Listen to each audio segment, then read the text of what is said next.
Namaku Anissa.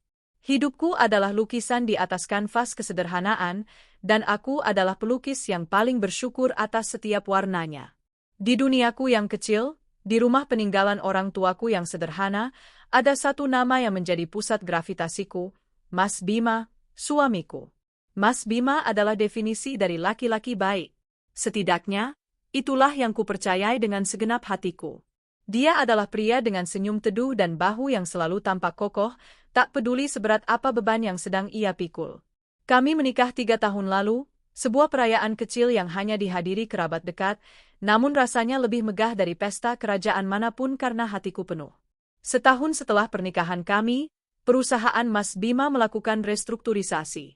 Dia dipindah tugaskan ke luar kota, sebuah kota industri yang jaraknya 6 jam perjalanan bus dari rumah kami. Tidak apa-apa, Dek, katanya malam itu, mengusap punggung tanganku. Ini kesempatan. Gajinya mungkin tidak seberapa, tapi setidaknya stabil. Aku bisa nabung untuk masa depan kita, untuk rumah kita nanti. Aku mengangguk, menelan gumpalan di tenggorokanku. Berat? Tentu saja. Tapi aku melihat ketulusan di matanya. Dia melakukan ini untuk kami. Maka, dimulailah kehidupan pernikahan jarak jauh kami.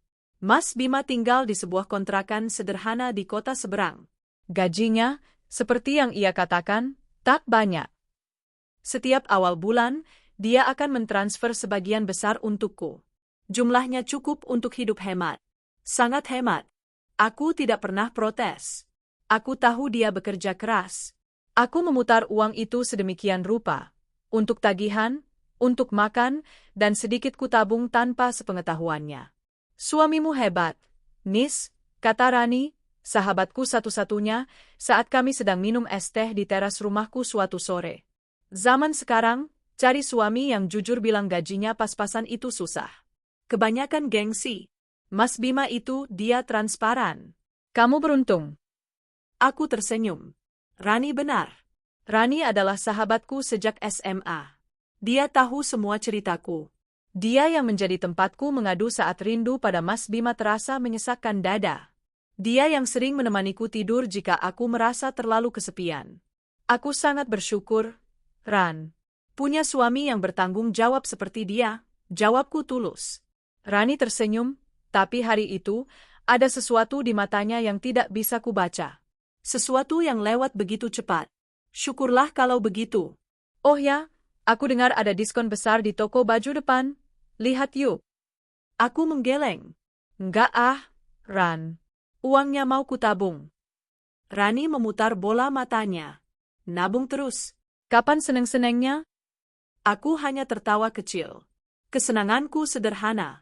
Kesenanganku adalah ketika ponselku berdering di jam 9 malam, menampilkan nama Mas Bima di layar.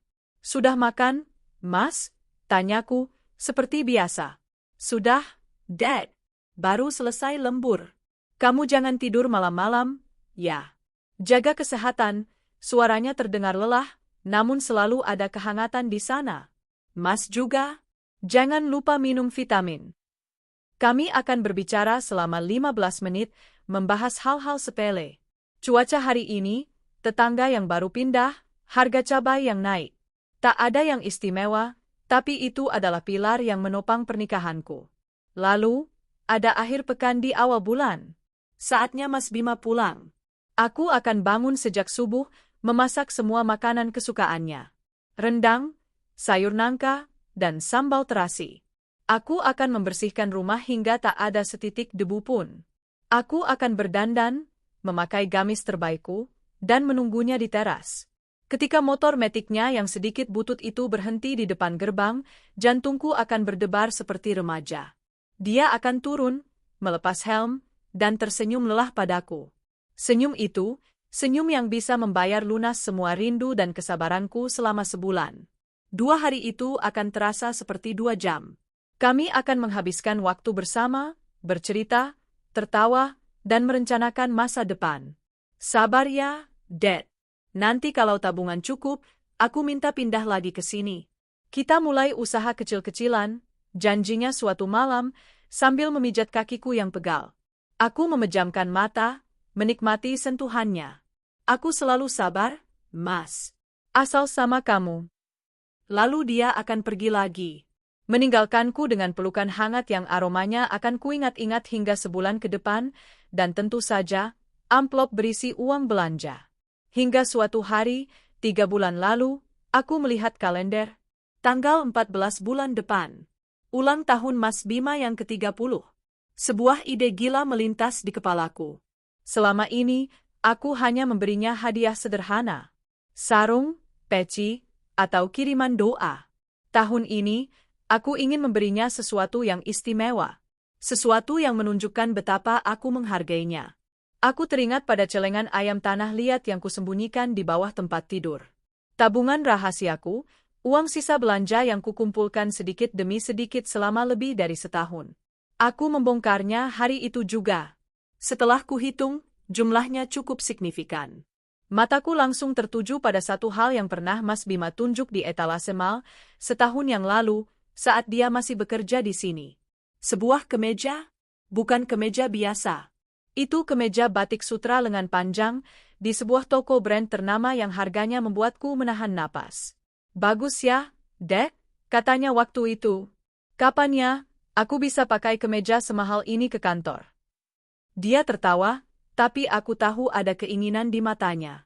Saat itu juga, aku membulatkan tekad. Selama 3 bulan berikutnya, aku berhemat lebih kencang. Aku mengurangi jatah makanku, lebih sering berpuasa sunnah, dan menolak semua ajakan Rani untuk sekadar jajan bakso. Kamu pucat, Nis. Sakit? Tanya Rani, curiga. Enggak apa-apa, Ran. Cuma lagi banyak pikiran, bohongku. 2 minggu sebelum hari H, aku pergi ke mal itu sendirian. Tanganku sedikit gemetar saat mendorong pintu kaca toko mewah itu. Aku membeli kemeja itu. Kemeja berwarna coklat gelap dengan motif yang elegan. Harganya memakan hampir seluruh tabunganku. Tapi saat memegangnya, aku membayangkan Mas Bima memakainya. Betapa gagahnya dia. Aku tidak akan memberikannya saat dia pulang. Aku yang akan datang ke sana. Aku akan memberinya kejutan terbesar dalam hidupnya. Aku mulai merencanakan segalanya. Aku memesan tiket bus untuk tanggal 13. Aku juga sudah memesan kue ulang tahun Black Forest kesukaannya di toko kue terbaik di kota ini. Aku akan mengambilnya pagi-pagi sekali sebelum berangkat. Rencanaku sempurna. Aku akan tiba di kontrakannya sore hari, tepat saat dia pulang kerja. Aku akan menyalakan lilin, menunggunya di balik pintu, dan berteriak, "Selamat ulang tahun." Aku menelepon Mas Bima malam sebelum aku berangkat. "Mas, besok ulang tahun, ya." "Maaf, Dek Anis nggak bisa kasih kado apa-apa tahun ini. Lagi nggak ada uang," kataku, berusaha keras menahan tawa geli. Aku bisa mendengar dia terkekeh di seberang. "Ya ampun, Dek. Doa kamu itu kado paling mahal sedunia. Nggak usah mikirin kado. Mas cuma mau kamu sehat-sehat di rumah." Hatiku meleleh. Ya Allah, terima kasih atas suami sebaik dia. Mas juga sehat-sehat di sana. Jangan lupa besok traktir teman-teman kantornya, walau cuma es teh. Godaku. Iya, gampang itu. Sudah ya, Dad. Mas mau istirahat. Besok kerja pagi. Selamat tidur, Mas. Aku sayang kamu. Mas juga sayang kamu. Telepon ditutup. Aku memeluk ponselku erat-erat. Aku begitu bahagia. Aku mengirim pesan singkat ke Rani. "Ran, doakan aku ya. Besok aku berangkat ke kota Mas Bima. Mau kasih kejutan?" Beberapa detik kemudian, ponselku bergetar. Balasan dari Rani. "Wah, Sayus, keren banget idemu. Hati-hati di jalan ya, Nis. Titip salam buat Mas Bima. Semoga kejutannya sukses besar. Kabari aku nanti." Aku tersenyum lebar. Aku punya suami terbaik dan sahabat terbaik. Hidupku sempurna. Keesokan paginya, subuh-subuh aku sudah bangun. Setelah sholat, aku bergegas ke toko kue, mengambil pesanan Black Forest dengan tulisan, "Selamat ulang tahun suamiku tercinta." Lalu aku berlari ke terminal. Perjalanan 6 jam itu terasa seperti 16 jam. Aku tidak bisa duduk tenang. Berkali-kali aku memeriksa kotak kue di pangkuanku, dan tas jinjing berisi kemeja mahal yang kubungkus rapi dengan kertas kado berwarna biru. Aku membayangkan wajahnya. Apakah dia akan terkejut? Pasti. Apakah dia akan menangis terharu? Mungkin. Apakah dia akan memelukku erat? Sudah pasti. Pukul 4 sore, bus akhirnya tiba di terminal kota seberang. Udara terasa lebih panas dan berdebu di sini. Aku segera memesan ojek online, memasukkan alamat kontrakan Mas Bima yang sudah kuhafal di luar kepala. Jalan Mawar, Gang Melati, nomor 4B, Pak, kataku pada pengemudi. Perjalanan ke kontrakannya memakan waktu 20 menit, melewati jalan-jalan sempit dan padat. Akhirnya, kami berhenti di depan sebuah gang kecil. Di dalam gang, Mbak, motor nggak bisa masuk, kata si pengemudi. Oh, iya. Terima kasih, Pak. Aku turun, sedikit merapikan jilbabku. Jantungku berdebar kencang. Dengan satu tangan memegang kotak kue dan satu tangan menjinjing tas hadiah, aku melangkah masuk ke Gang Melati. Rumah nomor 4B. Sebuah kontrakan petak yang tampak sederhana, persis seperti yang diceritakan Mas Bima. Pintunya tertutup, tapi aku bisa mendengar sesuatu dari dalam. Tawa? Ada suara tawa. Tawa seorang pria, tawa seorang wanita, dan celoteh anak kecil? Aku mengerutkan kening. Mungkin tetangganya? Aku melangkah lebih dekat. Tawa itu semakin jelas. Tawa pria itu, aku sangat mengenalnya. Itu tawa Mas Bima. Tawa renyahnya yang selalu kurindukan. Dia sudah pulang. Syukurlah, kejutanku akan berjalan lancar. Tapi, dengan siapa dia tertawa? Dan siapa anak kecil itu? Mungkin anak tetangga yang sedang bermain, batinku, mencoba menepis firasat buruk yang tiba-tiba merayap di punggungku. Aku berdiri tepat di depan pintu.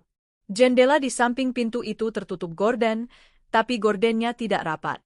Ada celah kecil. Didorong oleh rasa penasaran yang aneh, aku sedikit menggeser posisiku. Aku mengintip dari celah gorden itu. Dan saat itulah duniaku berhenti berputar. Kotak kue yang kupegang erat, terlepas dari tanganku. Bro? Suara kotak kue Black Forest kesukaannya menghantam tanah berdebu di depan pintu kontrakan itu terdengar memekakkan. Krimnya yang putih bersih langsung ternoda, buah ceri merahnya menggelinding sedih ke samping. Tapi aku tidak peduli. Aku tidak merasakan apa-apa. Atau lebih tepatnya, aku merasakan segalanya secara bersamaan. Duniaku tidak berhenti berputar. Duniaku hancur berkeping-keping. Melalui celah gorden yang sempit itu, mataku membeku, merekam sebuah adegan yang seharusnya hanya ada di sinetron-sinetron yang sering ditertawakan oleh Rani. Di sana, di ruang tamu sempit yang ditata rapi, jauh lebih rapi dari kamar bujangan, duduklah suamiku. Mas Bima. Laki-laki yang kupuja, yang kukira bekerja banting tulang demi aku. Dia tersenyum. Bukan senyum lelah yang biasa kulihat. Ini adalah senyum yang murni, yang lepas, yang penuh kebahagiaan. Dan di pangkuannya ada seorang anak kecil. Seorang anak laki-laki gempal berusia mungkin 1,5 tahun, tertawa sambil memegang sepotong mainan. Di sampingnya, di sofa yang sama, duduk seorang wanita. Wanita itu sedang menyodorkan sepotong kue ulang tahun yang lain, kue coklat kecil dengan satu lilin di atasnya, ke mulut Mas Bima. Mas Bima menerimanya, lalu balas mencium pipi wanita itu. Wanita itu tertawa, tawa yang sangat kukenal. Tawa yang selama ini menjadi tempatku berbagi duka. Tawa yang menemaniku saat aku merindukan pria yang kini sedang diciumnya. Itu Rani. Sahabatku. Napas tertahan di dadaku. Oksigen menolak masuk. Jantungku yang tadinya berdebar gembira, kini terasa seperti diremas oleh tangan tak kasat mata. Semua detail kecil di ruangan itu melompat ke arahku. Foto-foto di dinding. Bukan fotoku. Itu foto Mas Bima, Rani, dan anak itu. Foto keluarga. Ada mainan anak-anak berserakan di sudut ruangan. Ada stroller bayi terlipat di dekat pintu. Ini bukan kontrakan bujangan. Ini adalah rumah. Rumah mereka. Suara jatuhnya kotak kueku rupanya cukup keras. Tawa di dalam mendadak berhenti. Siapa itu, Pah? Suara Rani terdengar, centil dan manja. Pah? Panggilan, Papa? Nggak tahu, Mah. Mungkin tetangga, jawab Mas Bima. Mah, Mama? Aku mendengar langkah kaki mendekati pintu. Pintu itu berderit pelan saat terbuka. Mas Bima berdiri di ambang pintu, masih menggendong anak itu di pinggulnya. Wajahnya yang semula ingin tahu, berubah menjadi kesal melihat pintu terbuka dan ada yang menjatuhkan kue. Maaf, cari Sia. Ucapannya terhenti.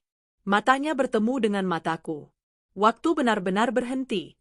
Senyum bahagia di wajahnya luntur, digantikan oleh ekspresi horor yang tidak bisa ia sembunyikan. Wajahnya memucat, lebih pucat dari krim kueku yang kini berserakan di tanah. Matanya membelalak. Bibirnya terbuka, tapi tidak ada suara yang keluar. Anissa, bisiknya, nama itu keluar seperti desisan ular yang ketakutan.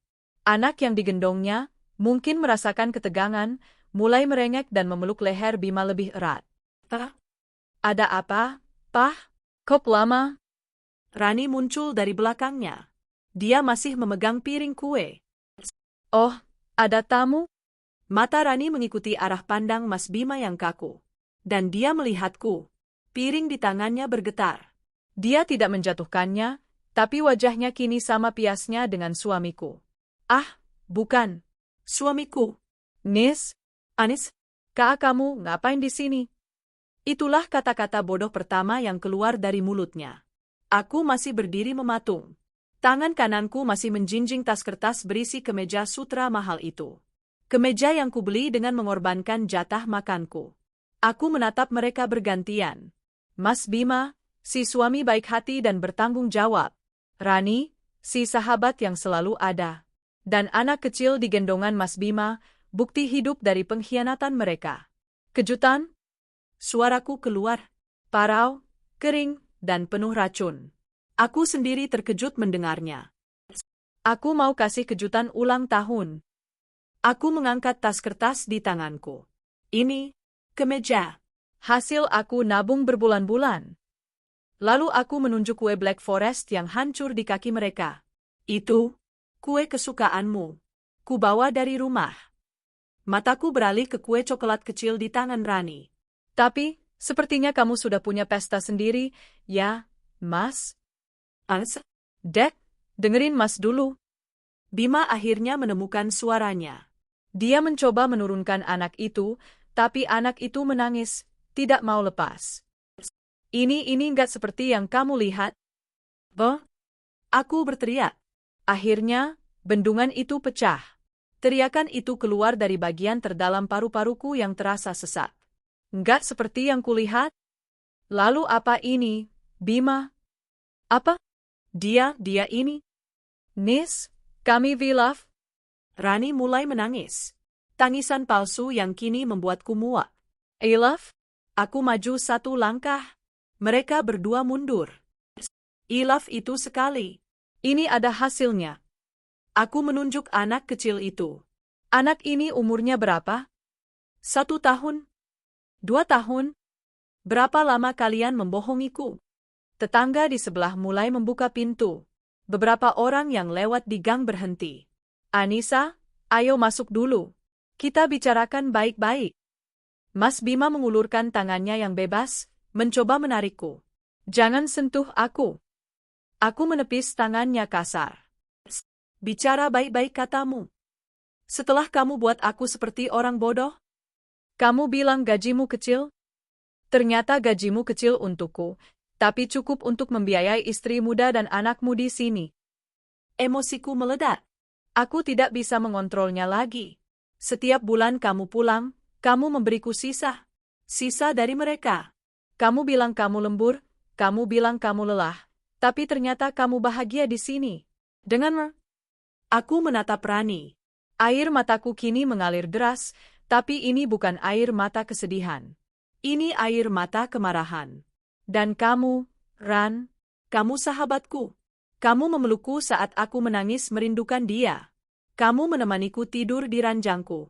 Kamu tahu semua ini tapi kamu diam. Kamu pura-pura baik padahal kamu pelakor. Kamu menusukku dari belakang, Rani. Kamu lebih hina dari sampah. Maaf, Aku cinta sama Mas Bima. Isak Rani, bersembunyi di balik bahu Bima. Cinta? Aku tertawa. Tawa yang terdengar mengerikan, bahkan di telingaku sendiri. Kalian bicara cinta setelah menghancurkan hidupku. Mas Bima menatap panik ke arah tetangga yang mulai berkumpul. Sudah, Dad. Malu. Ayo masuk. Mal? Kamu yang harusnya malu. Aku berteriak lebih keras, memastikan semua orang mendengar. Biar semua orang tahu. Laki-laki ini, Bima, suamiku, dia selingkuh. Dia nikah siri sama perempuan ini. Aku menunjuk Rani.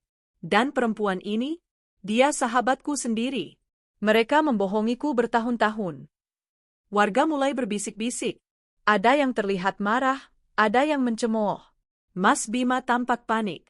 Wajahnya merah padam. Dia bukan lagi pria teduh yang kukenal. Dia adalah seorang pengecut yang ketakutan. Saat itulah aku melihat kemeja di tanganku. Hadiah cintaku. Simbol pengorbananku. Dengan sisa tenaga yang kumiliki, aku melemparkan tas kertas itu sekuat tenaga ke wajah Mas Bima. Pakai itu di nerakamu. Bungkusan itu mengenai wajahnya, membuatnya terhuyung. Anak di gendongannya menangis lebih kencang. Aku belum selesai. Mataku tertuju pada kue Black Forest yang hancur di tanah. Aku bungkuk, meraih segenggam besar kue dan krim yang sudah bercampur tanah. Aku tidak peduli tanganku kotor. Hatiku jauh lebih kotor oleh mereka. Aku maju, dan sebelum Bima atau Rani bisa bereaksi, aku melumurkan kue itu ke wajah mereka berdua. Ke wajah Bima yang penuh kepanikan. Ke wajah Rani yang penuh air mata buaya. Selamat ulang tahun, Mas Bima. Selamat menikmati pestamu dengan istri barumu. Keheningan melanda gang itu. Bima dan Rani berdiri kaku, wajah mereka penuh krim, coklat, dan tanah. Terhina. Pergi kamu. Pergi. Bima akhirnya berteriak padaku, suaranya gemetar karena marah dan malu. Oh, aku pasti pergi, kataku dingin, menatap matanya yang kini terlihat asing. Aku akan pergi dari hidupmu. Tapi kamu? Aku memandang berkeliling ke kerumunan warga. Kalian lihat, kan? Kalian lihat semua kelakuan mereka? Pasangan kumpul kebo. Menikah siri. Merusak rumah tangga orang. Kerumunan itu mulai bergemuruh. Usir. Usir aja pasangan kayak gitu, teriak seorang ibu-ibu berjilbab. Bikin malu lingkungan. Wajah Mas Bima berubah dari panik menjadi ketakutan murni. Dia tahu apa artinya ini. Aku menatap mereka berdua untuk terakhir kalinya. Dua pengkhianat dengan wajah penuh kue. Lalu aku berbalik. Dengan punggung tegak, aku melangkah pergi. Aku tidak menoleh ke belakang. Aku meninggalkan kemeja mahalku, kue ulang tahunku, dan 3 tahun pernikahanku yang sia-sia di gang sempit itu. Air mataku terus mengalir, tapi langkahku mantap. Aku tidak tahu harus kemana. Aku hanya tahu, aku harus pergi sejauh mungkin dari neraka kecil yang baru saja kutemukan, yang selama ini kukira adalah surga sederhanaku. Aku berjalan menjauh dari gang sempit itu. Aku tidak berlari. Aku berjalan dengan langkah yang kaku dan teratur. Kaki kananku di depan, lalu kaki kiriku. Fokusku hanya itu. Terus melangkah. Di belakangku, aku masih bisa mendengar suara-suara itu. Suara amarah warga yang mulai meninggi. Pergi kalian, pasangan zina. Suara tangisan anak kecil itu, yang kini terdengar melengking ketakutan. Suara Mas Bima, Bima saja, yang panik, mencoba menenangkan warga. Sabar, Pak, Bu. Ini salah paham. Dan suara isakan Rani, yang kini terdengar seperti lolongan. Aku tidak menoleh. Aku terus berjalan. Melewati jalan-jalan yang asing, di bawah langit kota yang mulai memerah saga. Tanganku kosong. Tas jinjing berisi kemeja itu sudah kulempar. Kotak kue itu sudah hancur. Yang tersisa hanyalah dompet di dalam tasku dan ponsel yang bergetar hebat di genggamanku.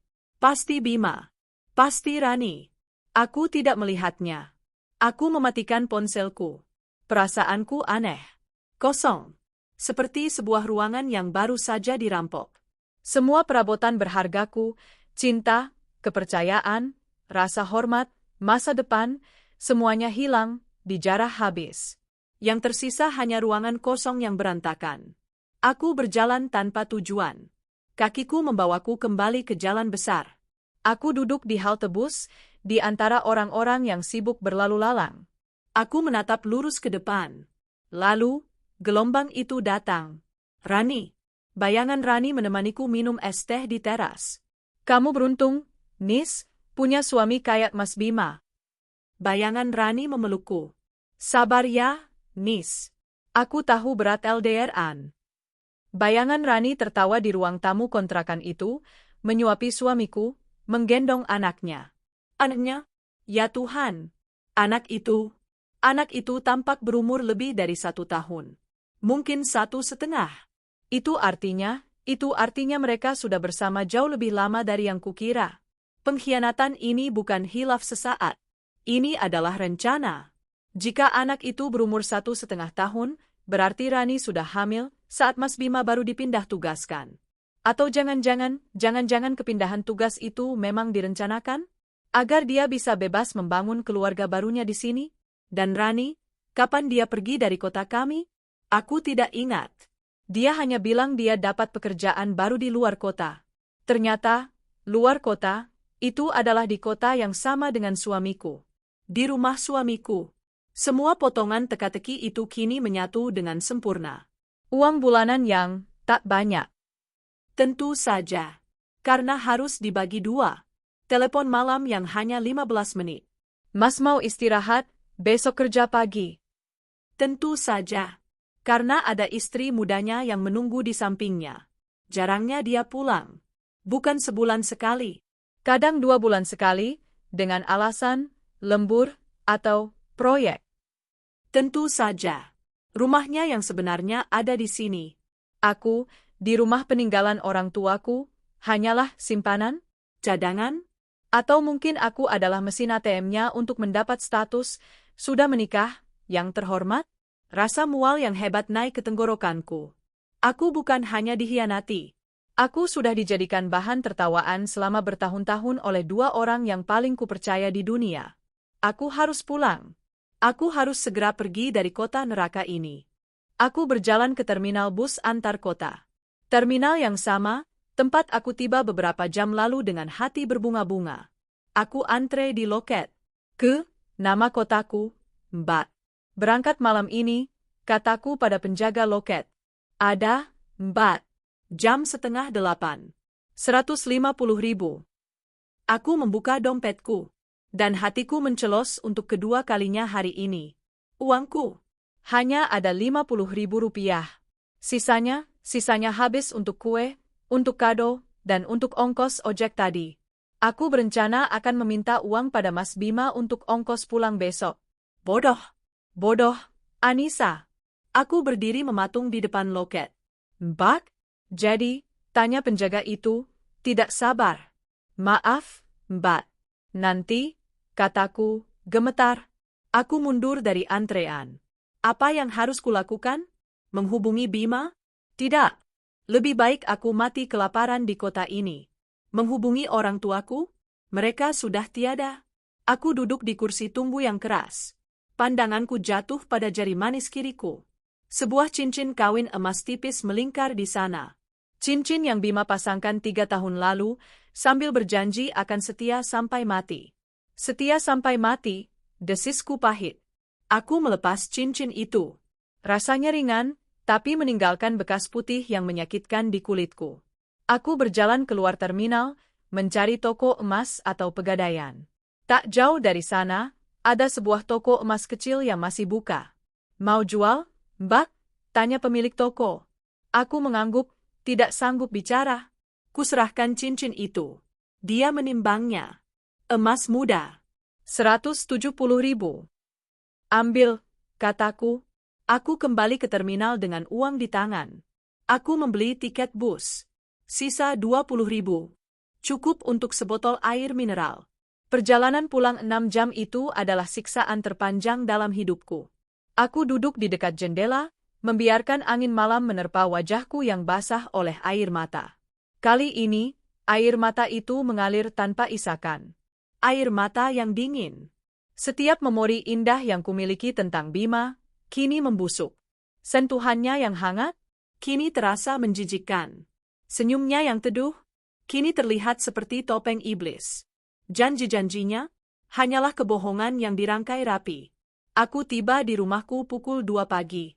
Rumah yang bersih, yang rapi, yang kusiapkan untuk menyambutnya pulang seandainya dia memilih pulang padaku akhir pekan ini. Semua terasa salah. Aroma rendang dan sayur nangka yang kuingat dari kepulangannya yang terakhir, kini membuatku mual. Aku berjalan ke kamar tidur kami. Aku menatap foto pernikahan kami yang tergantung di dinding. Kami berdua tersenyum bahagia. Bima yang gagah, dan aku yang naif. Dengan gerakan cepat, aku mencabut foto itu dari dinding. Aku membantingnya ke lantai. Kaca itu pecah berkeping-keping, sama seperti hatiku. Aku tidak tidur malam itu. Aku duduk di sofa, dalam gelap, sampai azan subuh berkumandang. Ponselku baru kunyalakan keesokan paginya. Puluhan panggilan tak terjawab. Puluhan pesan. Dari Bima, dari Rani. Dek, angkat teleponnya. Mas bisa jelaskan. Anissa, tolong. Jangan begini. Nis, aku mohon, maafkan aku. Aku enggak bermaksud. Aku membacanya tanpa ekspresi. Lalu, sekitar jam 10 pagi, sebuah nomor tak dikenal menelepon. Aku ragu, tapi akhirnya kuangkat. Halo? Itu suara Bima. Tapi bukan suara Bima yang kukenal. Ini suara orang yang panik, marah, dan putus asa. Kamu di mana? Kamu puas sekarang? Teriaknya di seberang. Aku diam. Kami diusir, Nis. Dini hari tadi kami diusir dari kontrakan. Pak RT dan warga menggedor-gedor pintu, memaksa kami keluar. Kamu puas? Aku masih diam. Barang-barang kami dilempar ke jalan. Rani dan Faris kedinginan semalaman. Dan pagi ini aku dipecat. Napasnya terengah-engah. Landlord sialan itu menelepon HRD. Dia bilang aku membawa aib. Perusahaan langsung mem-PHK aku, Anissa. Aku dipecat. Kamu senang sekarang? Kamu sudah menghancurkan hidupku. Bukan aku yang menghancurkannya, Mas. Jawabku, suaraku terdengar dingin dan asing di telingaku sendiri. Kamu yang menghancurkannya sendiri. Sejak kamu memutuskan untuk tidur dengan sahabatku. Sejak kamu memutuskan membuat keluarga kecil di belakangku. Tapi sekarang kami gimana? Aku nggak punya kerja. Kami nggak punya tempat tinggal. Kamu harus bantu kami. Tawa kering keluar dari mulutku. Bantu? Setelah semua yang kalian lakukan? Terdengar suara Rani di latar belakang. Mas, udah, Mas. Kita pulang aja ke rumah ibuku. Udah? Diam kamu, Ran. Ini semua gara-gara kamu juga. Bima membentak Rani. Lalu kembali padaku. Anissa, kamu istriku. Kamu masih istriku. Kamu wajib. Aku bukan istrimu lagi, potongku tegas. Apa maksudmu? Urusan kita selesai. Jangan pernah hubungi aku lagi. Kecuali pengacaramu yang menghubungi pengacaraku. Kita bertemu di pengadilan. Anissa, jangan gila. Aku menutup teleponnya. Aku memblokir nomornya. Aku memblokir nomor Rani. Aku memblokir semua akses mereka ke hidupku. Aku menatap pecahan kaca foto pernikahan kami di lantai. Bima benar. Dia dipecat. Mereka diusir. Mereka bingung dan tidak punya apa-apa. Dan aku tidak merasakan apa-apa. Tidak ada kepuasan. Tidak ada kasihan. Hanya kehampaan. Aku mengambil sapu. Mulai membersihkan pecahan kaca itu satu persatu. Sudah waktunya bersih-bersih. Membersihkan pecahan kaca foto pernikahan kami adalah sebuah terapi. Setiap kepingan yang kuserok dan kubuang ke tempat sampah terasa seperti membuang satu bagian dari kenangan busuk itu. Rumah ini terasa begitu sunyi. Tapi bukan kesunyian yang menenangkan. Ini kesunyian yang memekakkan telinga, dipenuhi gema tawa Bima yang kini kutahu palsu, dan gema obrolan Rani yang kini kutahu penuh dusta. Aku tidak bisa tinggal di sini. Tidak, setidaknya tidak sebelum aku membersihkan semua jejak mereka. 2 hari setelah telepon terakhir Bima, aku mengambil keputusan. Hari itu, aku tidak menangis. Kemarahan telah membakar habis air mataku, menyisakan tekad yang keras seperti baja. Aku membuka lemari pakaian kami. Di sana, tergantung rapi kemeja-kemeja kerjanya, sarung yang biasa ia pakai sholat, dan beberapa kaos rumah. Pakaian-pakaian yang biasa kucuci dan kusetrika dengan penuh cinta. Rasa mual kembali menyerangku. Dengan kasar, aku menarik semua pakaian itu dari gantungannya. Aku melemparkannya ke lantai. Aku mengambil koper lamanya dan beberapa kardus bekas. Aku memasukkan semuanya. Setiap helai kain terasa seperti duri di tanganku. Aku tidak menyisakan apapun. Bahkan sikat gigi lamanya di kamar mandi pun kubuang. Rumah ini harus steril dari Bima. Langkah keduaku adalah menelepon Pak Herman, seorang pengacara tua yang merupakan teman almarhum ayahku. "Halo, Om. Ini Anissa," kataku, suaraku stabil. "Nisa? Ya Allah, Nak. Apa kabar? Tumben sekali telepon Om." "Saya baik, Om. Saya mau cerai." Ada jeda panjang di seberang telepon. "Apa, Nak? Om tidak salah dengar? Kamu dan Bima?" "Saya sudah mantap, Om. Saya mau mengurus gugatan cerai secepatnya. Saya tidak mau harta gono gini. Rumah ini peninggalan orang tua saya. Saya hanya ingin lepas dari dia secepat mungkin." Pak Herman menghela napas panjang. "Bima menyakitimu, Nak?" "Dia tidak hanya menyakitiku, Om. Dia menghancurkanku. Dia sudah menikah siri dengan sahabatku sendiri dan punya anak." "Astagfirullahaladzim."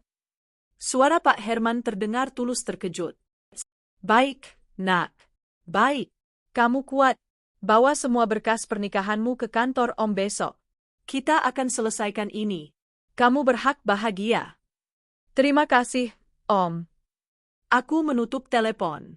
Satu langkah lagi selesai.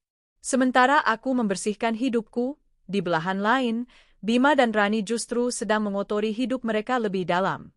Setelah diusir dari kontrakan di tengah malam buta, mereka menghabiskan sisa malam di emperan sebuah ruko yang tutup. Faris, anak mereka, menangis tanpa henti karena kedinginan dan lapar, sebelum akhirnya tertidur lelah dalam pelukan Rani yang menggigil. Bima tidak tidur. Dia duduk bersandar di tiang, menatap kosong ke jalanan. Wajah, manis, yang selalu kutahu telah hilang, digantikan oleh kerutan pahit dan mata yang memerah karena marah. Dia bukan lagi pria bertanggung jawab yang kukenal. Dia adalah seorang pecundang. "Ini semua gara-gara kamu," desisnya pada Rani, untuk yang kesekian kalinya. "Kok aku, Mas? Bukannya kita sudah sepakat?" Lirih Rani, suaranya serak karena menangis. "Sepakat apa?" "Sepakat kalau Anissa tidak akan pernah tahu. Kenapa kamu tidak bisa diam saja? Kenapa kamu harus ikut tinggal di sana? Kalau kamu tidak di sana, aku bisa bilang itu anak tetangga." "Mas Bima." Rani menatapnya tak percaya. "Faris anakmu, dan aku istrimu. Tentu saja aku tinggal bersamamu."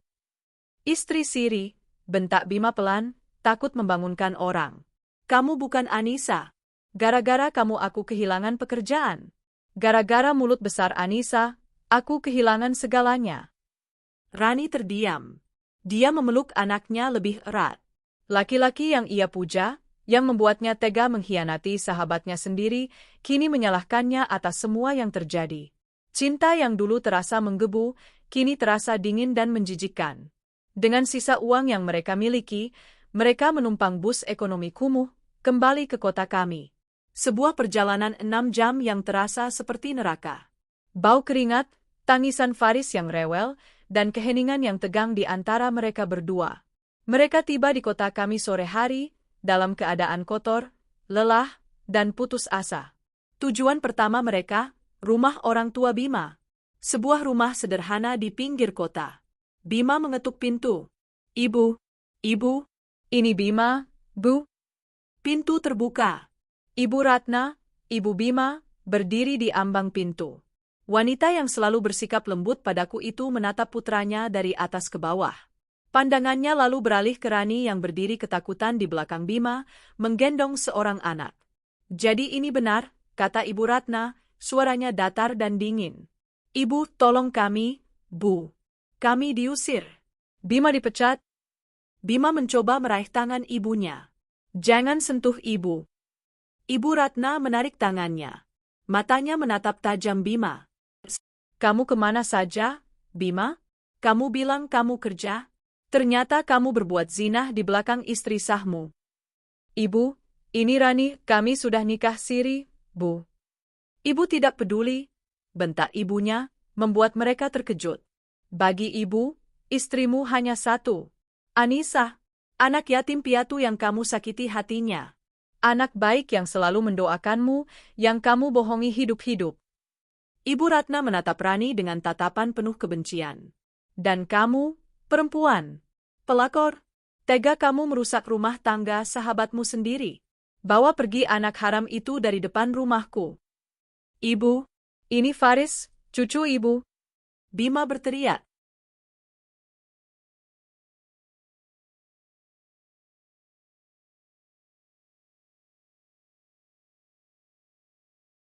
Aku tidak punya cucu dari perempuan seperti dia. Ibu Ratna menangis, tapi itu tangisan amarah. Ibu malu, Bima. Malu punya anak sepertimu. Kemana ibu harus menyembunyikan muka ini dari tetangga? Kemana ibu harus menyembunyikan muka dari Anissa? Bu, kami tidak punya tempat tinggal. Kami tidak punya uang. Lirih Bima, egonya runtuh. Itu urusanmu. Kamu yang menanam, kamu yang menuai. Kamu sudah memilih perempuan ini, kan? Silakan pergi bersamanya. Jangan pernah injakkan kakimu di rumah ini lagi sebelum kamu dapat maaf dari Anissa. Ibu. Pergi. Ibu Ratna membanting pintu tepat di depan wajah mereka. Bima menggedor-gedor pintu, tapi ibunya tidak membukanya lagi. Rani sudah menangis terseduh-seduh. Gimana ini, Mas? Kita kemana? Wajah Bima mengeras. Dia menatap Rani dengan benci. Rumah orang tuamu. Mereka berjalan kaki lagi, menempuh jarak 3 kilometer ke rumah orang tua Rani yang terletak di kampung seberang. Rani mengetuk pintu rumahnya dengan ragu. Ayahnya, Pak Harun, seorang pria yang dikenal alim dan keras, yang membuka pintu. Dia tidak terkejut. Dia menatap Rani, Bima, dan anak di gendongan Rani dengan mata berkilat marah. Jangan panggil aku ayah. Suara Pak Harun pelan namun menggelegar. Berita sudah sampai lebih dulu daripada wajahmu yang penuh dosa itu. Rani bersimpuh, memeluk kaki ayahnya. Ayah, maafkan Rani. Tolong kami, ayah. Kami nggak punya tempat lagi. Pak Harun menatap Bima. Kamu laki-laki yang merusak anak saya. Pak, saya dan Rani saling mencintai. Cinta apa? Cinta di atas penderitaan istri sahmu.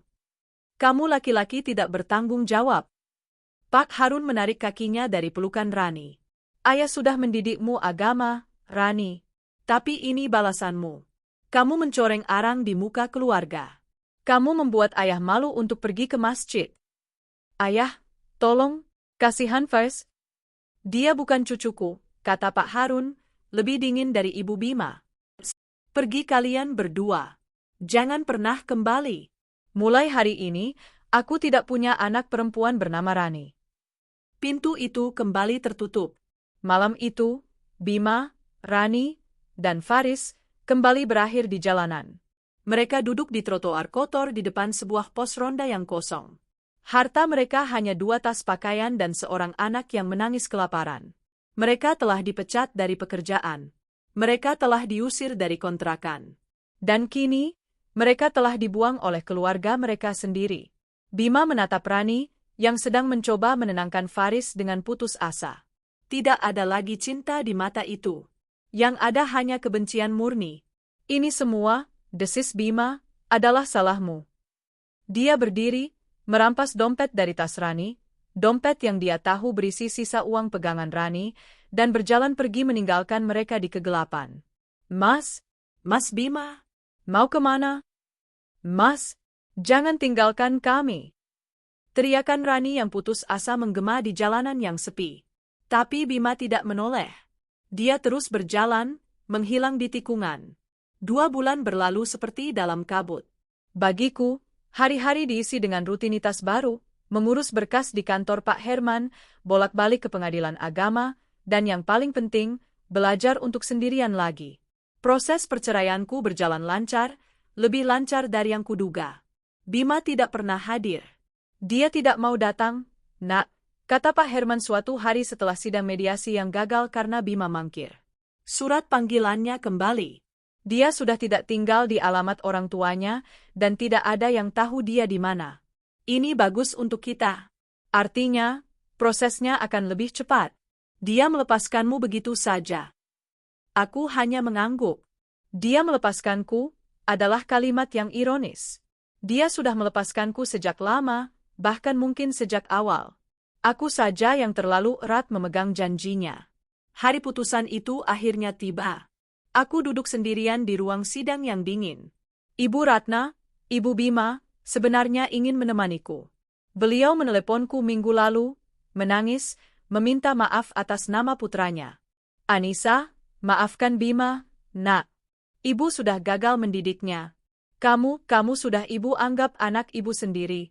Tolong jangan benci ibu. Hatiku terenyuh. Nisa nggak pernah benci ibu. Ibu nggak salah apa-apa. Nisa sudah maafkan, Bu.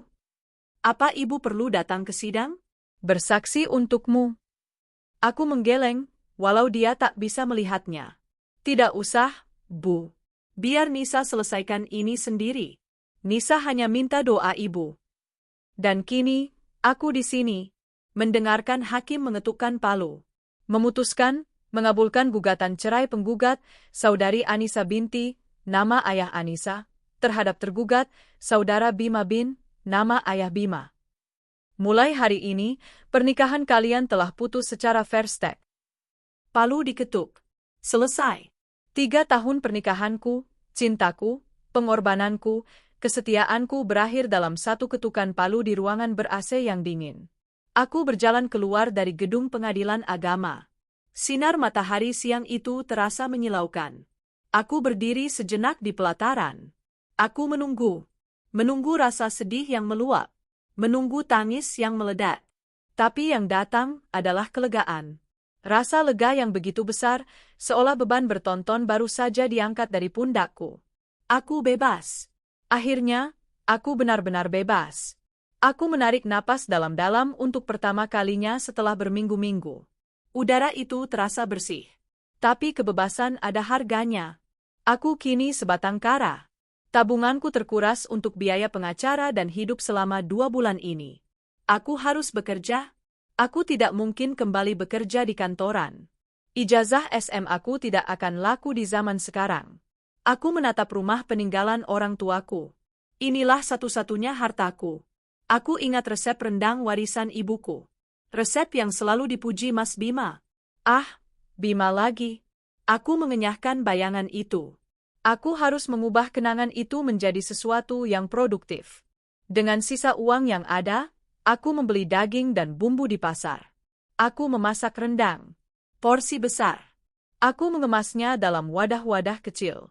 Lalu, dengan sedikit malu, aku menawarkannya dari pintu ke pintu tetangga dan lewat grup WhatsApp kompleks. Rendang Anissa. Warisan ibu. Dijamin enak. Pesanan pertama datang dari Bu RT. Lalu dari tetangga lain. Lalu dari teman-temannya tetangga. Dalam sebulan, aku tidak hanya menjual rendang. Aku mulai menerima pesanan nasi kotak. Sayur nangka, sambal terasi, ayam goreng. Menu-menu yang dulu kusiapkan untuk menyambut pengkhianat itu pulang. Tanganku sibuk. Dapurku mengepul setiap hari. Aku lelah, tapi ini lelah yang berbeda. Ini lelah yang memuaskan. Uang mulai terkumpul, sedikit demi sedikit. Aku bisa membeli kebutuhanku sendiri. Aku tidak lagi Anissa yang naif, yang menunggu transfer bulanan. Aku adalah Anissa, si juru masak. Aku adalah Anissa, perempuan mandiri. Luka itu masih ada, tentu saja. Berdenyut nyeri di malam hari saat aku sendirian. Tapi kini, luka itu tertutup oleh kesibukanku membangun hidup baru. Di sudut kota yang lain, di sebuah kamar kontrakan sempit dan pengap di perkampungan kumuh, Rani menatap Faris yang tidur gelisah. Anaknya demam. Susu formulanya sudah habis. Uang di dompetnya tinggal beberapa lembar ribuan. Malam itu, Saat Bima meninggalkannya di pos ronda, Rani menangis sejadi-jadinya. Tapi tangisannya berhenti saat Faris ikut menangis kelaparan. Dia tidak bisa kembali ke orang tuanya. Dia tidak punya siapa-siapa. Dia menjual satu-satunya perhiasan yang ia miliki, anting kecil pemberian ibunya dulu, untuk menyewa kamar petak ini. Kamar mandi di luar, berbau pesing, dan dindingnya lembab. Setiap hari adalah perjuangan. Dia mencoba mencari kerja, tapi siapa yang mau menerima perempuan dengan anak kecil tanpa ijazah tinggi?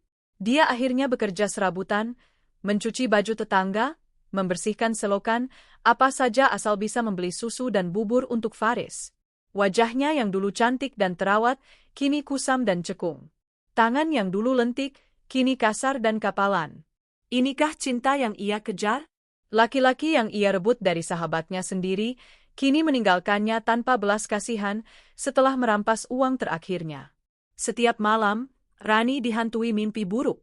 Bayangan Anissa yang berdiri di depan pintu kontrakan. Tatapan matanya yang penuh kemarahan. Wajahnya yang kulumuri kue.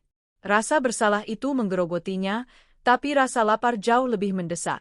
Suatu sore, saat sedang menggendong Faris yang rewel, dia berpapasan dengan Ibu Ratna, Ibu Bima, di pasar. Rani refleks ingin bersembunyi, tapi terlambat. Mata Ibu Ratna menatapnya tajam. Rani? Ibu? Mata Ibu Ratna melembut saat melihat Faris yang kurus di gendongan Rani. Ada secercah rasa iba di sana. Di mana Bima? Rani menggeleng, air matanya jatuh. Nggak tahu, Bu. Dia ninggalin kami. Ibu Ratna menghela napas panjang, tatapannya beralih dari kasihan menjadi dingin kembali. Itu balasanmu. Itu karma untuk kalian berdua. Ibu Ratna merogoh dompetnya, mengeluarkan selembar uang 50.000. Ini bukan untukmu. Ini untuk anak itu. Dia tidak berdosa. Rani menatap uang itu dengan tangan gemetar, lalu menerimanya. Terima kasih, Bu. Jangan temui ibu lagi, kata Ibu Ratna, sebelum berbalik pergi. Rani memegang uang itu erat-erat. Uang dari ibu mertua tak resminya, yang ia terima seperti seorang pengemis. Dia menangis tanpa suara di tengah keramaian pasar. Bima ada di kota pelabuhan yang panas. Uang yang ia curi dari Rani sudah menipis. Dia menghabiskannya untuk menyewa kamar losmen murah, minum-minum, dan berjudi kecil-kecilan. Dia mencoba melamar kerja sebagai kuli panggul di pelabuhan. Tapi tubuhnya yang biasa kerja kantoran tidak kuat. Dia hanya bertahan 2 hari. Dia marah. Marah pada Anissa yang menghancurkan karirnya. Marah pada Rani yang dianggapnya pembawa sial. Marah pada orang tuanya yang membuangnya. Dia tidak pernah marah pada dirinya sendiri. Wajahnya yang dulu manis, kini kusam tak terurus. Jenggot dan kumisnya tumbuh liar. Dia lebih sering mabuk daripada sadar. Dia kini adalah gelandangan. Tidur di musala-musala, makan dari belas kasihan orang. Pria yang dulu dipuja 2 wanita, kini tak lebih dari bayangan menyedihkan di jalanan. Di rumahku, aku baru saja selesai menghitung hasil penjualan hari ini. Aku tersenyum kecil. Cukup untuk modal belanja besok dan sedikit ditabung. Aku membuat secangkir teh hangat dan duduk di teras. Teras yang sama, tempatku dulu berbincang dengan Rani. Teras yang sama, tempatku dulu menunggu Bima pulang. Rasanya sudah lama sekali. Surat putusan cerai itu kuletakkan di meja. Aku menatapnya. Aku teringat mereka berdua. Bima, yang kejam di balik wajah manisnya. Rani, yang berpura-pura baik padahal menusukku. Aku tidak tahu di mana mereka, dan aku tidak peduli. Mereka telah menjatuhkanku ke jurang kesengsaraan yang paling dalam. Tapi mereka lupa, di dasar jurang itu, aku menemukan kekuatan untuk memanjat naik sendirian. Aku mengikhlaskan semua yang terjadi. Kepahitan itu, rasa sakit itu, kubiarkan menguap bersama uap teh hangatku. Tapi aku tidak akan pernah lupa. Pengkhianatan sedalam itu tidak untuk dilupakan. Itu untuk dijadikan pelajaran. Pelajaran bahwa satu-satunya orang yang bisa kupercaya untuk membahagiakanku adalah diriku sendiri. 1,5 tahun telah berlalu sejak hari di mana Palu Hakim membebaskanku. Waktu adalah penyembuh yang ajaib, namun juga pengingat yang kejam. Bagiku, waktu adalah sekutu. Rumahku tak lagi sunyi. Setiap pagi sebelum subuh, dapurku sudah riuh oleh suara wajan dan aroma bumbu. Rendang Anissa, bukan lagi sekadar jualan dari pintu ke pintu. Aku kini punya warung kecil di garasi rumah yang kusulap. 2 orang ibu-ibu tetangga membantuku memasak dan melayani. Pesanan nasi kotak untuk acara-acara kantor, pengajian, dan arisan mengalir deras. Resep warisan ibuku telah menjadi penyelamatku. Aku tidak kaya raya, tapi aku lebih dari cukup. Aku bisa menabung, bisa merenovasi sedikit rumahku, dan yang terpenting, aku bisa tidur nyenyak. Aku adalah Anissa yang baru. Rambutku kupotong lebih praktis. Pakaianku bukan lagi gamis terbaik untuk menunggu suami, tapi daster yang nyaman untuk bekerja, dan blus rapi saat melayani pelanggan. Tawa sudah kembali ke wajahku. Tawa yang tulus, yang datang dari hatiku sendiri, bukan dari kebahagiaan yang dipinjamkan orang lain. Luka itu masih ada. Bekasnya akan abadi. Seperti bekas luka bakar, kulitnya tidak akan pernah kembali mulus. Ada malam-malam tertentu, saat hujan turun deras, aku teringat pada pelukan Bima. Saat melihat sepasang sahabat tertawa, aku teringat pada Rani. Tapi rasa sakitnya tidak lagi melumpuhkan. Itu hanya sebuah kedutan, pengingat untuk tidak pernah lagi menyerahkan seluruh duniaku pada siapapun selain pada diriku sendiri dan pada Tuhan. Ibu Ratna, mantan ibu mertuaku, sesekali datang berkunjung. Bukan untuk meminta maaf lagi, tapi untuk membeli rendangku. Rendangmu paling enak, enduk, katanya sambil tersenyum sedih. Kami tidak pernah membicarakan Bima. Tapi aku tahu, dari tatapan matanya, dia menanggung malu yang tak terhingga. Bagi mereka berdua, waktu adalah algojo. Di kota pelabuhan yang ganas, Bima terbangun di lorong sempit di belakang pasar ikan. Bau amis dan comberan adalah parfum barunya. Wajah, manis, itu kini tertutup janggut kusut yang kotor. Matanya kuning, bengkaknya permanen. Tangannya gemetar, bukan karena rindu, tapi karena sakau minuman keras oplosan. Uang yang ia rampas dari Rani habis dalam seminggu. Egonya sebagai pria terhormat hancur saat ia diusir dari pekerjaan kuli panggul karena mencuri rokok. Dia kini hidup dari mengais-ngais sisa makanan di tong sampah restoran atau dari belas kasihan para pedagang pasar. Setiap malam, dia menyalahkan dunia. Menyalahkan Anissa yang dianggapnya pembawa sial. Menyalahkan Rani yang manja. Menyalahkan orang tuanya yang kolot. Dia tidak pernah, sedetik pun, menyalahkan pria yang menatap balik dengan tatapan kosong dari pantulan genangan air kotor di depannya. Bagi Rani, waktu adalah siksaan yang lambat. Kamar petak sempit itu adalah penjaranya. Dia sudah tidak lagi bekerja sebagai buruh cuci. Tetangganya mulai curiga, menatapnya sinis sebagai perempuan tanpa suami dengan seorang anak. Faris, putranya, kini berusia hampir 3 tahun. Tapi dia kurus, tidak seperti anak gempal yang kulihat di pangkuan Bima. Dia sering sakit-sakitan, batuknya tak kunjung sembuh. Rani menatap anaknya yang tertidur gelisah di atas kasur tipis. Susu kalengnya kosong. Berasnya habis. Uang di tangannya hanya tersisa 2.000 perak. Dia sudah mencoba segalanya. Tapi dimanapun dia melangkah, bayangan dosanya mengikutinya. Perempuan tidak benar, bisik orang-orang. Malam itu, Faris demam sangat tinggi. Dia mulai mengigau. Keputusasaan melanda Rani. Dia tidak bisa membiarkan anaknya mati. Dia tidak peduli lagi dengan harga dirinya. Dia tidak peduli lagi dengan rasa malunya. Hanya ada satu orang di kota ini yang dia tahu punya hati. Hati yang dulu ia hancurkan berkeping-keping. Dengan menggendong Faris yang lemas di punggungnya, Rani berjalan kaki menembus malam. Dia tidak punya uang untuk naik ojek. Dia berjalan berjam-jam, melintasi kota, menuju satu alamat yang sangat ia hafal. Rumahku. Aku sedang menghitung stok opname di warungku yang sudah tutup ketika mendengar seseorang mengetuk pintu gerbang. Pelan, ragu-ragu. Sebentar, teriakku, mengira itu pelanggan yang kemalaman. Aku membuka pintu gerbang. Dan di sana, di bawah cahaya lampu teras, berdiri sesosok bayangan. Sosok itu begitu kurus, dekil, dan hancur, hingga aku butuh beberapa detik untuk mengenalinya. Itu Rani. Dia menatapku dengan mata yang cekung dan penuh ketakutan. Dia menggendong anak kecil di punggungnya, terbungkus kain jarik kotor. Anak itu merintih pelan. Darahku seakan berhenti mengalir. Nis, suaranya keluar seperti bisikan kering.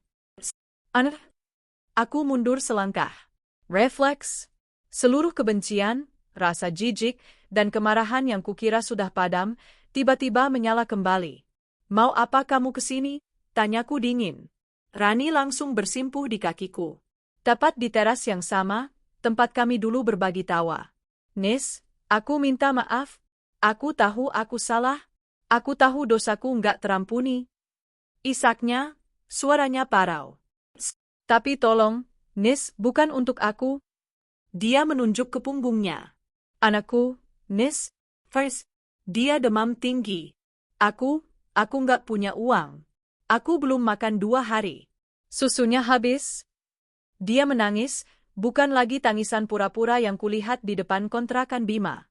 Ini adalah tangisan putus asa seorang ibu. Bima ninggalin kami, Nis. Dia ninggalin kami sejak malam itu. Orang tuaku membuangku. Aku menatapnya.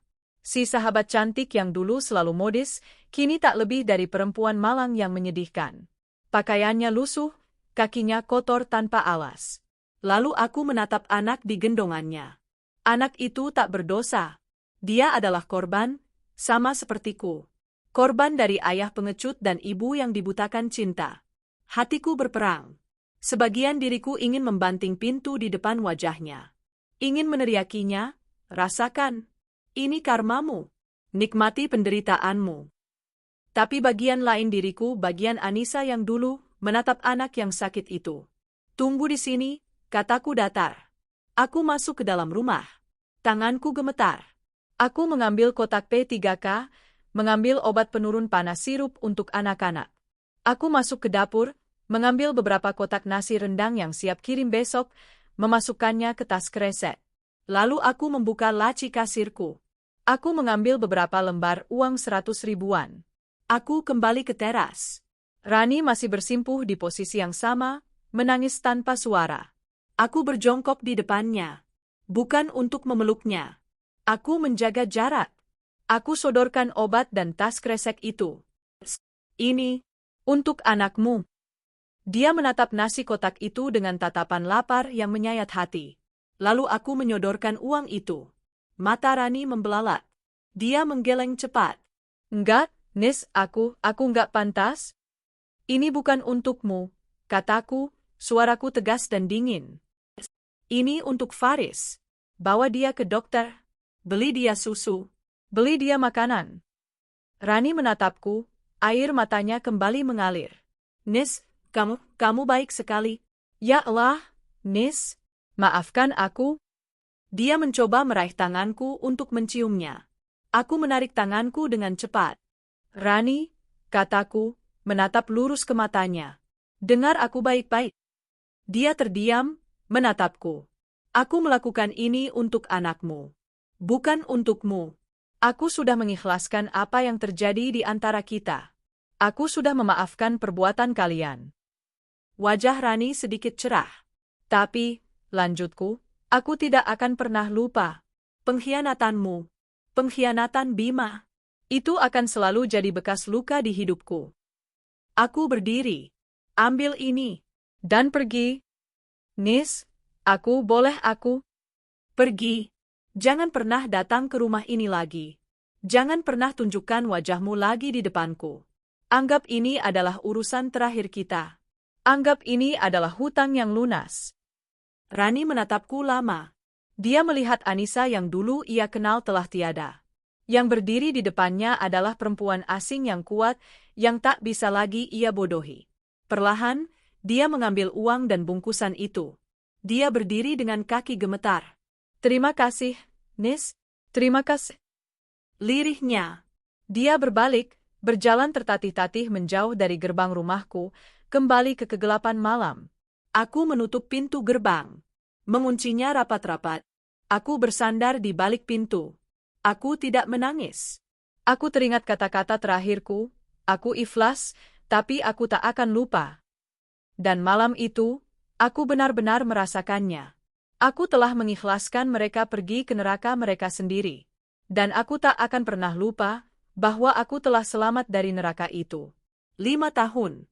Waktu yang cukup untuk membangun kembali sebuah kota yang luluh lantak akibat gempa. Waktu yang juga cukup untuk membangun kembali satu hati yang hancur berkeping-keping. Namaku Anissa. Dan hidupku adalah bukti bahwa dari puing-puing, sesuatu yang baru dan jauh lebih kokoh bisa berdiri. Warung rendang Anissa bukan lagi sekadar warung di garasi. Kini, warung itu menempati sebuah ruko 2 lantai di jalan utama kota kami.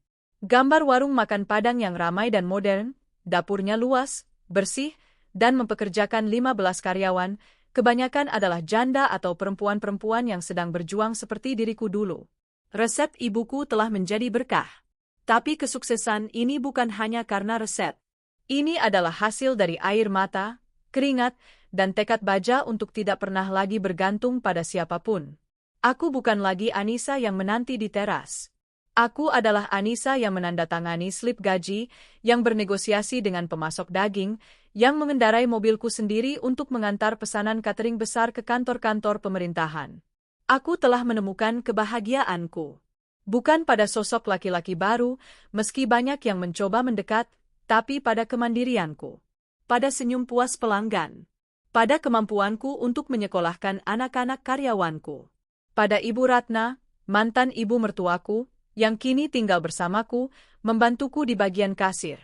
Beliau bilang, merawatku adalah caranya menebus dosa putranya.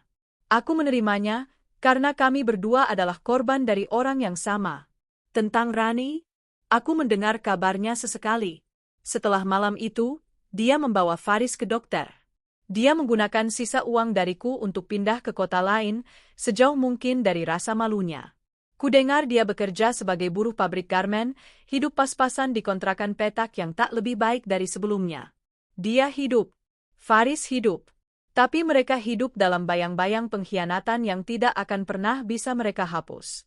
Itu adalah hukuman seumur hidup yang harus ia jalani. Dan Bima? Aku sudah lama tidak mendengar namanya. Namanya terkubur dalam-dalam, bersama kemeja sutra dan kue Black Forest yang hancur. Sampai suatu sore, warungku sedang ramai-ramainya.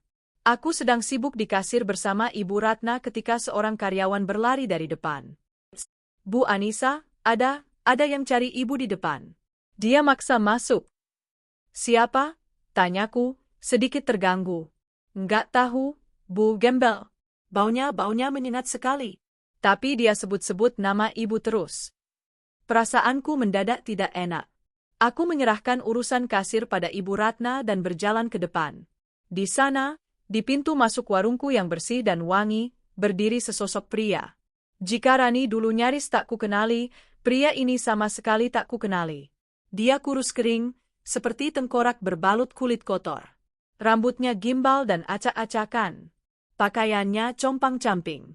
Gambar seorang pria gelandangan yang tampak menyedihkan, aroma alkohol oplosan dan bau comberan yang tak pernah mandi tercium bahkan dari jarak 3 meter. Dia menatapku dengan mata merah yang cekung. Anissa? Desisnya. Seluruh udara di ruangan seakan tersedot habis. Itu suaranya. Suara yang dulu kurindukan setiap malam. Suara yang menghancurkanku. Itu Bima. Pelangganku mulai terganggu. Beberapa menatap jijik. Mau apa kamu? Tanyaku. Suaraku sedingin es. Tidak ada getaran. Tidak ada rasa takut. Dia terkekeh. Tawa yang kering dan mengerikan. Hebat, ya, hebat. Istriku sekarang jadi orang kaya. Mantan istri, koreksiku. Pergi dari sini. Kamu mengganggu pelangganku. Oh, mengusirku? Dia mencoba melangkah masuk, tapi 2 karyawan laki-lakiku langsung menghalanginya. Kamu mengusir suamimu? Anissa, kamu lupa? Ini semua, dia menunjuk warungku yang ramai, nggak akan ada kalau bukan karena aku. Aku menatapnya. Dulu, wajah manis itu menipuku.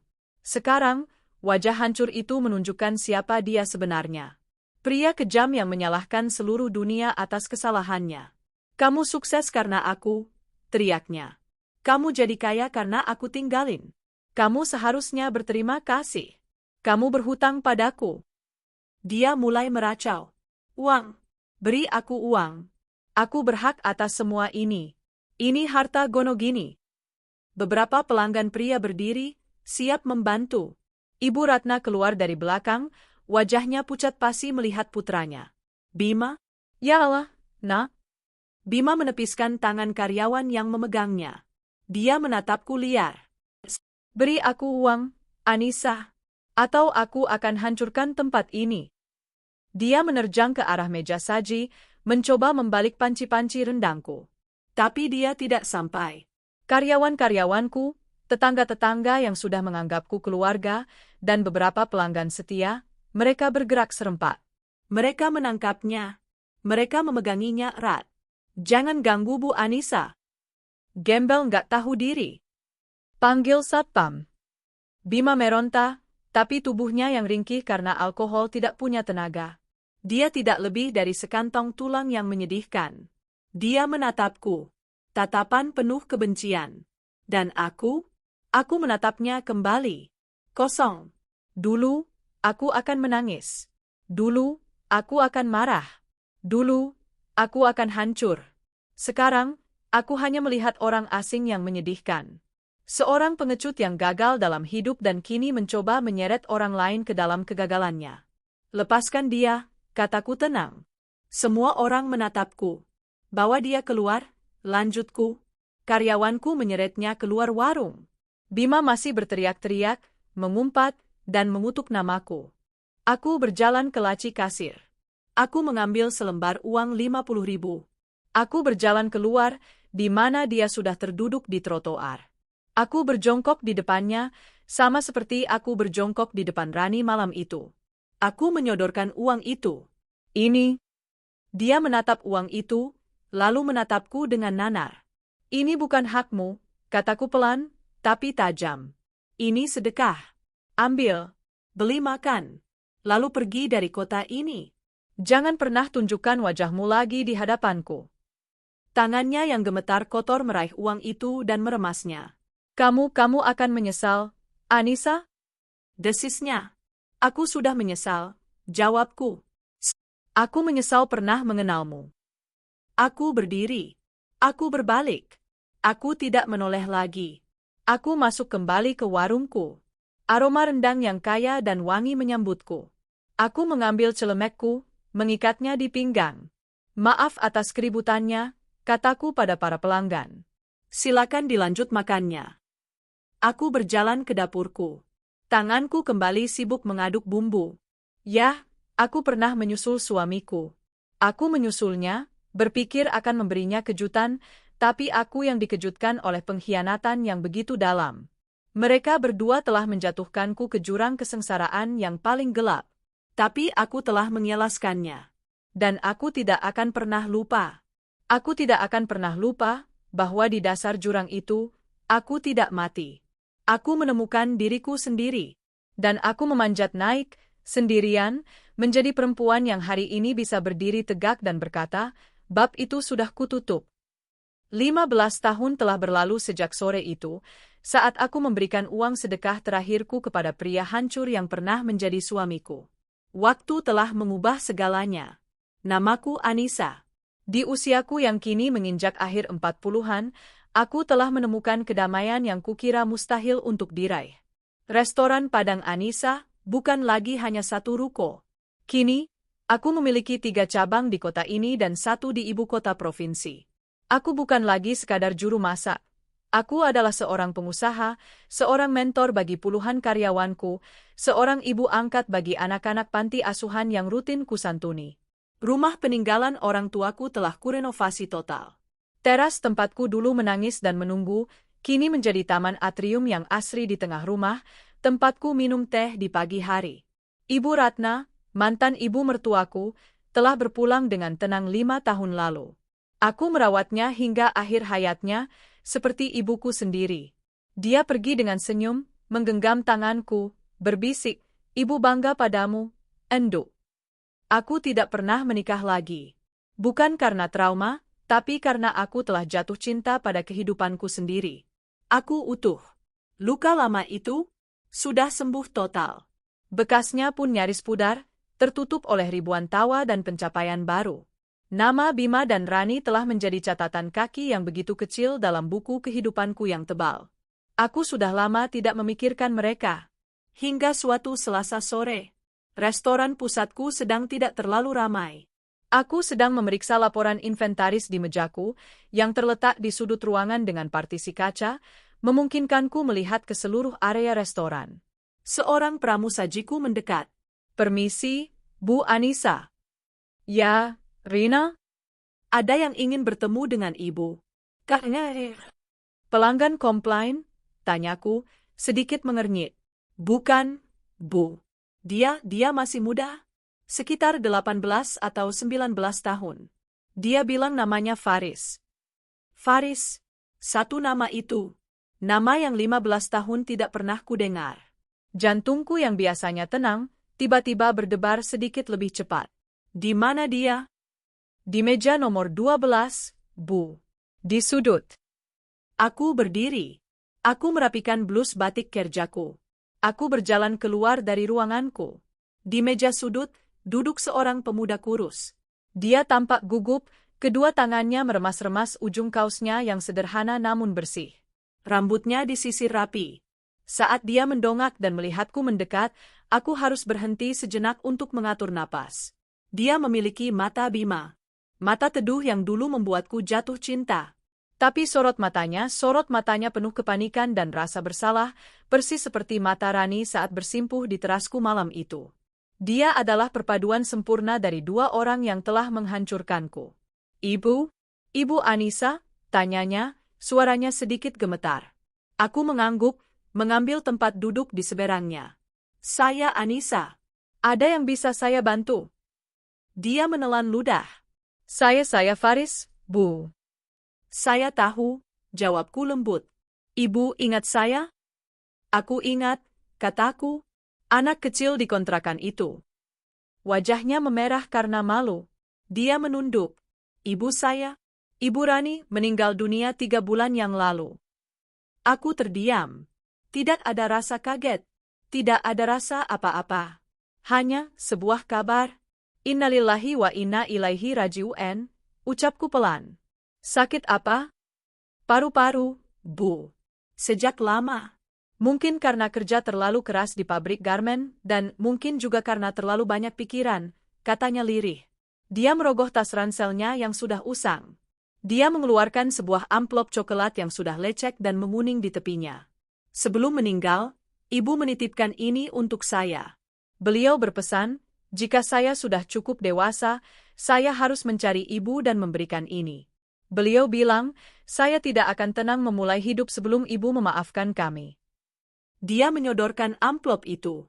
Tanganku terulur, menerimanya. Aku membukanya. Di dalamnya ada selembar kertas bergaris yang sudah kusam. Tulisan tangan Rani, yang dulu sering kulihat di buku catatannya. Nis, sahabatku, jika kamu membaca surat ini, itu artinya aku sudah tidak ada. Dan Faris, anakku, telah menemuimu. Aku tidak tahu harus mulai dari mana. Tidak ada kata, maaf, yang cukup untuk membayar semua dosaku padamu. Aku buta, Nis. Aku dibutakan oleh cinta palsu pada laki-laki yang ternyata hanya mencintai dirinya sendiri. Aku merebut suamimu. Aku mengkhianati persahabatan kita. Malam itu, saat kamu memberiku uang, obat, dan nasi untuk Faris, kamu menyelamatkan kami. Kamu menyelamatkan anakku. Aku menggunakan uang itu.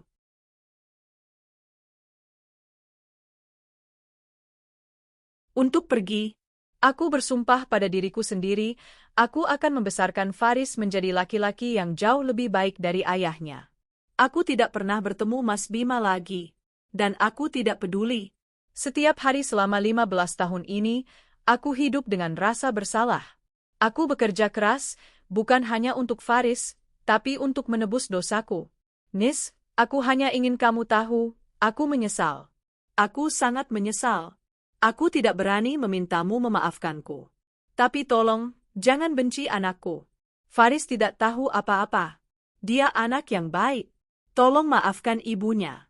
Air mataku tidak jatuh. Aku melipat surat itu kembali dengan tenang. Aku menatap pemuda di depanku. Dia sedang menatapku dengan cemas, menunggu hukumanku. Ibu saya? Lanjut Faris, suaranya tercekat. Beliau menceritakan semuanya. Tentang bagaimana ibu bekerja keras menabung untuk kemeja itu. Tentang bagaimana ibu diusir oleh orang tua saya dan bagaimana ayah saya meninggalkan kami. Dia menarik napas dalam-dalam. Saya tidak ke sini untuk meminta uang, Bu. Saya baru lulus SMK. Saya ke sini untuk meminta maaf. Atas nama ibu saya. Dan atas nama ayah saya yang tidak pernah saya kenal. Dia lalu melakukan sesuatu yang mengejutkanku. Dia berdiri dari kursinya, bergeser, dan bersimpuh di lantai di samping mejaku. Persis seperti yang dilakukan ibunya. Bu Anissa, saya mohon, maafkan ibu saya. Biar beliau tenang di sana. Seluruh restoran terdiam. Beberapa pelanggan menoleh. Berdiri, kataku, suaraku tegas, tapi tidak marah. Berdirilah, nak. Dia ragu sejenak, lalu berdiri dan kembali duduk. Aku menatapnya lama. Mata Bima. Wajah Rani. Tapi hatinya milik dia sendiri. Hati yang tulus dan berani. Faris, kataku, dengarkan ibu baik-baik. Aku sudah memaafkan ibumu. Sudah lama sekali. Sejak malam dia datang ke rumahku. Aku sudah memaafkan ayahmu. Bukan karena mereka pantas dimaafkan, tapi karena aku pantas untuk damai. Air mata mulai menggenang di mata pemuda itu. Kamu, lanjutku, tidak menanggung dosa apapun. Kamu bukan ayahmu. Kamu bukan ibumu. Kamu adalah dirimu sendiri. Tapi saya? Kamu tidak berhutang apapun padaku, potongku. Ibumu sudah menebus kesalahannya dengan membesarkanmu menjadi pemuda yang jujur dan bertanggung jawab seperti ini. Itu sudah lebih dari cukup. Lalu, apa yang bisa saya lakukan, Bu? Saya ingin bekerja di sini. Jadi apa saja. Cuci piring, pelayan. Saya ingin membalas kebaikan ibu. Aku tersenyum kecil. Senyum tulus pertamaku padanya. Kamu tidak bisa bekerja di sini. Wajahnya langsung jatuh. Oh? Bukan karena aku tidak mau, kataku cepat. Tapi karena setiap kali aku melihatmu, aku akan teringat. Dan setiap kali kamu melihatku, kamu juga akan teringat. Kita berdua tidak pantas hidup seperti itu. Aku mengambil buku cek dari tasku. Kamu bilang kamu lulusan SMK. Jurusan apa? Teknik mesin, Bu. Bagus, kataku sambil menulis. Kamu akan melanjutkan hidupmu. Kamu akan kuliah. Atau membuka bengkelmu sendiri. Kamu akan membangun namamu sendiri, nama yang bersih dari bayang-bayang mereka. Aku menyobek selembar cek dan menyodorkannya padanya. Dia menatap angka di cek itu, dan matanya membelalak. Dia menggeleng hebat. Tidak, Bu. Saya tidak bisa. Saya kesini bukan untuk ini. Ini bukan sedekah, kataku tegas, menatap lurus ke matanya. Dan ini bukan uang ganti rugi. Anggap ini beasiswa dari restoran Anissa. Kami punya program itu. Gunakan ini untuk memulai hidupmu. Aku berdiri. Pergilah, Faris. Jangan menoleh ke belakang. Jangan hidup untuk menebus dosa orang tuamu. Hiduplah untuk masa depanmu sendiri. Dia menatapku, lalu pada cek itu, air matanya akhirnya jatuh. Ibu? Ibumu sudah tenang, kataku. Sekarang, giliranmu untuk hidup tenang. Dia berdiri, menggenggam cek itu. Dia tidak bersimpuh. Dia menatapku, lalu membungkukkan badannya dalam-dalam. Terima kasih, Bu Anissa. Terima kasih, seumur hidup saya. Aku mengangguk. Aku melihatnya berjalan keluar dari restoranku. Punggung yang kurus itu, kini berjalan lebih tegak. Aku kembali ke ruanganku. Aku duduk. Aku menatap keluar jendela, ke jalanan yang ramai. Ya, aku pernah menyusul suamiku. Aku pernah dijatuhkan ke jurang yang paling dalam. Tapi hari ini, 15 tahun kemudian, aku tidak hanya memanjat keluar. Aku telah membantu seorang korban tak berdosa dari reruntuhan itu untuk ikut terbang bebas. Bab itu bukan hanya sudah kututup. Bab itu kini telah menjadi pelajaran berharga yang kubagikan pada dunia. Dan aku, Anissa, akhirnya benar-benar utuh. 20 tahun. 2 dekade telah berlalu sejak hari aku berdiri di depan pintu kontrakan itu dengan kue Black Forest di tangan. Waktu telah memahatku menjadi sosok yang benar-benar baru. Di usiaku yang kini kepala 5, restoran Anissa telah menjadi sebuah nama besar.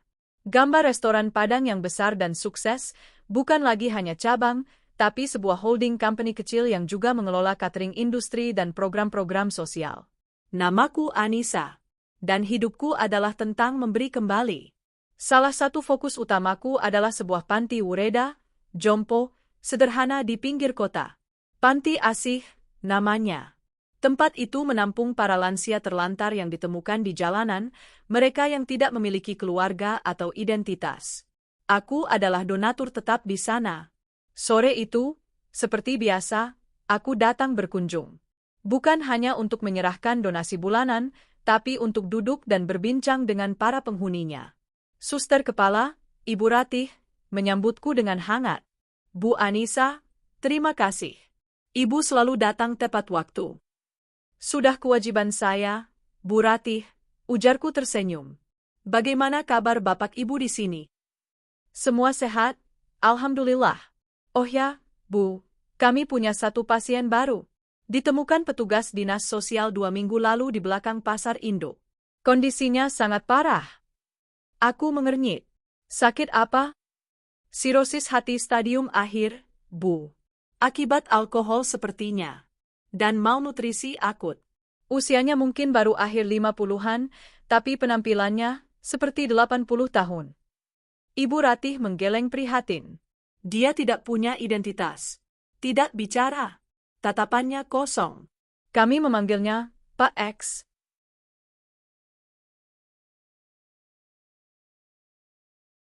Entah mengapa, hatiku tergerak. Boleh saya melihatnya? Tentu, Bu. Mari, di ruang perawatan khusus. Kami berjalan menyusuri lorong yang bersih namun berbau obat.